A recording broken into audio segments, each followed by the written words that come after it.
কংগ্রেস অধিবেশন চলে সেই দিন 1930-এর 26শে জানুয়ারি আমাদের স্বরাজের দাবি উত্থাপিত হয় এবং সেদিনই আমরা ভারতের স্বরাজকে গ্রহণ করার শপথ গ্রহণ করি।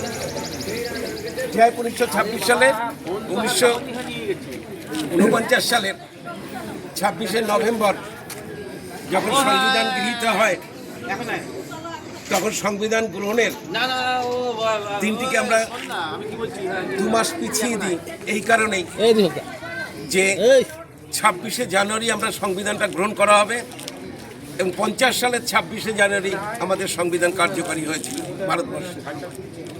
তা প্রজাতন্ত্র দিন হিসাবে 1949 সালের 26শে জানুয়ারি প্রজাতন্ত্র দিন হিসাবে এই দিনটি ঘোষণা হয় এবং ভারতীয় সংবিধান আমরা গ্রহণ করি।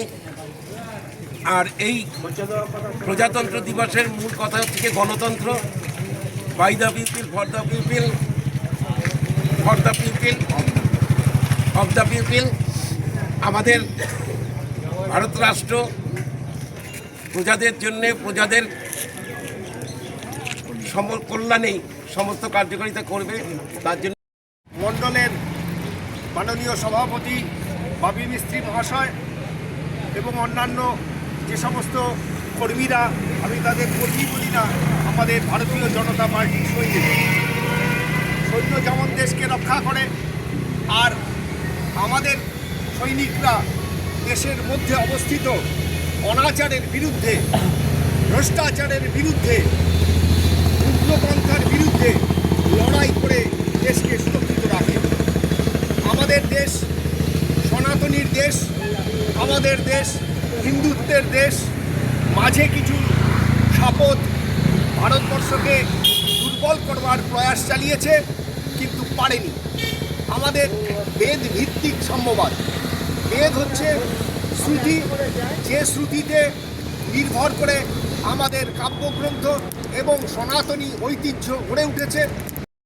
ভারতবর্ষে শাসন ব্যবস্থার প্রবর্তন হয়েছিল, আর এই দিনটিকে আমরা স্মরণ করি। এর পেছনে, এই দিনটির পেছনে যে সমস্ত শহীদের রক্তের বিনিময়ে আমরা স্বাধীনতা পেয়েছিলাম, সেই স্বাধীনতা দুটো ভাগে বিভক্ত হয়েছে, দুটো দিন হিসেবে চিহ্নিত হয়েছে। একটি হচ্ছে 15ই আগস্ট, আর একটি হচ্ছে 26শে জানুয়ারি।